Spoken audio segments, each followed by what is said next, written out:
жазылған қалай адам көже жүрген адам баласына анау адамды өлтіріп қашып бара жатқан адамға да бірінші аспанға атады, содан кейін аяғынан атады, содан кейін атады. Президент өзі атқызды ғой сол кезде, на поражение атыңдар деді да, өзі атқызды. Заявление жазғанмен оны бәрібір атқан адамды таппайды өз адамдарын.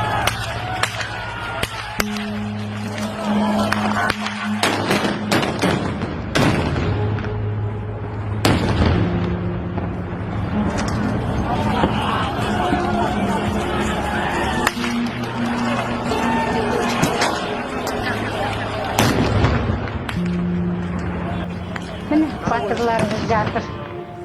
Батыр болып, оқтың астында жүріп міне. Алматыда әлгі Шема деген турецкий клиникадан. Турецкий клиникада жатты, 7-ші операциясын жасатты. Міне.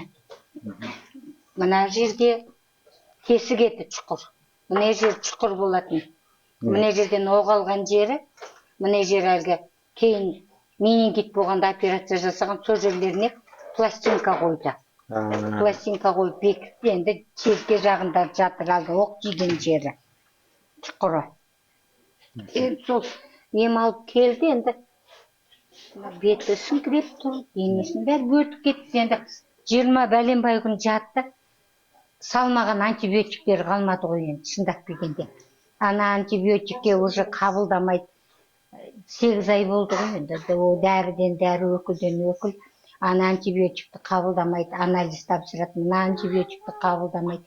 Әйтеуір ең соңғы шыққан антибиотиктер дегендерін бәрін алып салдырдық қой. Сонымен енді қазір айтпай, мына көзқарасы, несі түсінгені жақсы. Бірақ енді өздігінен қимылдауы деген жоқ мына. Мына жақ, оң жақ қолы, несі істемейді ғой, мына бір жақ қол аяқ істемейді.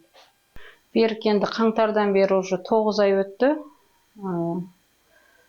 8 операция жасады. Бірақ жағдайы алып баратқан бір өзгерістер болып жатқан жоқ.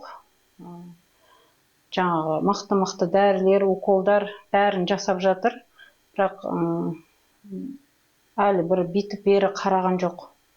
Бір жақ шеті полностью істемейді, оң жақ шеті. Жаңа тамақ ішемейді, вообще сол қолмен де өзі тамақ ішемейді, тек қана кружканы беріп, мұны ұста десең ғана ұстап, көтеріп ішеді. Сөйлемейді. Инвалидностьқа шықты, бірінші группа. Мемлекеттен жаңағы памперс берілді, ол памперсі андай өтіп кетеді.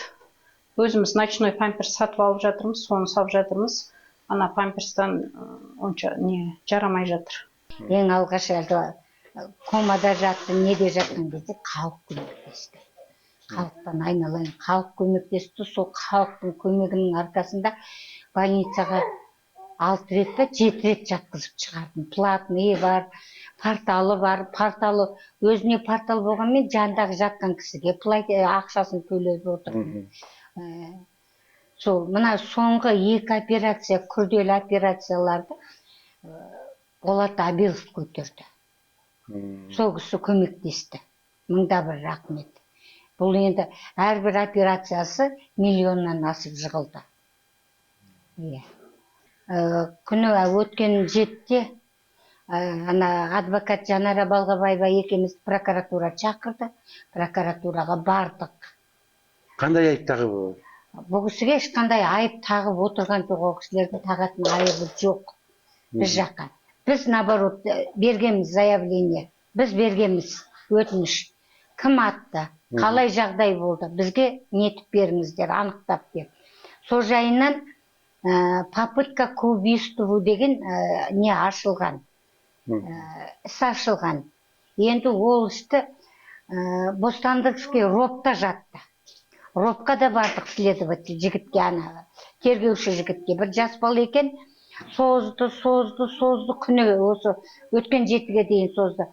Адвокат неше рет не берді? Мынау іс жүрмей жатыр, неге жүрмей жатыр деген әңгімемен. Соныменен енді әне күні неге бардық, прокуратураға бардық. Алматы қалалық прокуратураға. Сол жерде 4-5 жігіт, 3-4 жігіт отырды. Мен деді, прокурормын деді, біреуі біздің следователь екен, Ақжол деген жігіт. Сонымен тағы да, в общем, қолға алып жатырмыз. Сентябрьдің ішінде, в общем, бәрін бітіреміз дегендей әңгіме айтты. Енді ол, мысалы, президент өзі атқызды ғой сол кезде. На поражение атыңдар деді да, өзі атқызды. Заявление жазғанмен, оны бәрібір атқан адамды таппайды, өз адамдарын. Біз просто бұны жаңа потерпевший ретінде танылсын, содан кейін жаңа бір қандай да бір көмек берілсін денсаулығына байланысты деп сөйтіп жаздық заявленияны. Бірақ ондай мемлекеттен ешқандай көмек болмады әлі. Следствие жүріп жатыр деп айтты. Жаңа Жанар Балғабаева адвокат. Сол кісімен сөйлесіп тұрам, сол кісі әлі следствие жүріп жатыр, бірақ та әлі ештеңке ондай көмек ретінде бөлініп, ештеңке ондай әлі болған жоқ деді. Келін жазған ғой заявлениені. Келінді пострадавший деп танып тұр. Сонан кейін біз айттық, ол келінді таныңдар пострадавший. Мына кісі ше, именно пострадать еткен кісіні деп едік, ол кісі де танылады дегендей әңгімені айтты. Әлі танылған жоқ. Әлі танылған жоқ. Сонымен сондай әңгімелер болды. Соның қандай не көмек керек деді. Ойлаңыздар дедік. 8 айдан бері қаратай біз алып арысып жатырмыз. Өкімет жағынан бір тиын көмек алған жоқпыз. Халықтан айналайын, халық көмектесіп жатыр дедік. Шын ғой, халық көмектесіп жатыр. Халықтың көмегімен осы уақытқа дейін отырмыз. Әрбір больницаға жатқан сайын 300-500 мың ақшалар кетіп жатыр. Мына кісінің кредиті бар еді, оны төлеп тастадым, шетелге шығып қалса не қылмасын деп, қолын ұстамасын, жан жақтан не қылмасын деп. Сондай оқиғалармен отырмыз. Білмеймін, енді жазып алып қалды. Әйеліне көмек береміз, балаларына көмек береміз дегендей әңгімелерді жазып алып қалды. Ойбай, Алматыға больницаға апару керек дейін, машина жалдаймыз. Анаған жалынамыз, мынаған жалынамыз, кім апарып келеді дейміз, машина жалдаймыз, апарып келеді. Қайныларым бар әйтеуір, Құдай жарылқап звондасаң келе қояды. Алып келеміз ояқтан, Алматыдан, больницадан. Сөйтіп күн көріп жатырмыз. Ана 76-шы жылғы балам бар. Сол міне 9 айдан бері қаратай жұмысты да тастады, қатын бала шағасын да тастады, міне өзінің жанында. 1-2 күн болды, енді демалысқа кетті, демалып келейін деп.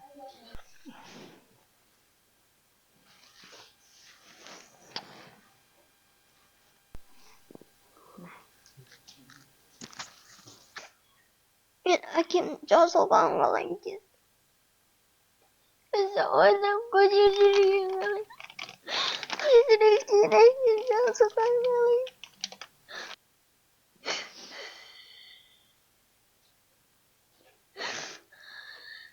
Осы папасының жағдайынан кейін кешке дейін жылай береді, жаңағы біреу бірдеме ұрса жылап қалады, көшеге қарай қашып кетеді. Сондай жағдайға түсті. Папасы больницаға жатқан сайын қатты переживать етіп, папасын кешке дейін ойлай береді. Мектеп психологтарына айттық, сынып жетекшісіне айттық, сынып жетекшісімен жаңа мектеп психологтары жұмыс жасап жатыр. Оған да успокоительный дәрілер беріп жатырмыз. Әкесін ерекше жақсы көреді. Екінші қызым ондай ашық емес та, үлкен қызым сияқты. Бірақ та папасының қасына барып, кейбірде бетінен сүйеді, әке бұрынғы кезін сағындым ба дейді. Сол кезде папасы кішкене бабит, түсінгендей басын изейді. Жаңағы екінші қызым деген, иә, бізде сағындық, папа тез-тез тұршы деп жаңағы папаларына барып қасына сөйтіп жылайды. Үшінші қызым білмейді қалып туылған. Қасында болған жоқ. Уже ол қызға да 7 айдан асты. Жауапты Тоқаев деп айтамын мен, басқа ешкім деп айтпаймын.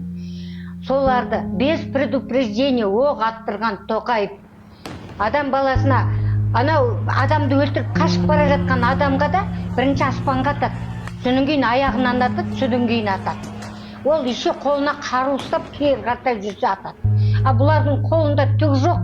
Соншама адамды атқызған Тоқаев, бүкіл халық 200 бәленбай адам оққа ұшты. Көшеде кетіп бара жатқан жап-жас кішкентай балалар оққа ұшты. Кім кінәлі? Соншама елдің қаны. Білмеймін Тоқаев қалай ұйықтап жатқанын. Соншама адам қанын мойнына жүктеп. Біреуге бір қатты сөз айтып қойсаң ойланасың ғой, ойбай ай ана кісіге мен қатты сөз айтып қойдым ғой деп түнімен ұйықтамай шығасың. А ол кісі соншама халықтың мойнын, қанын мойнына жүктеп алып отыр ғой. Бәрімізге өте қиын болды, бәріміз қатты стресс алдық. Әлі міне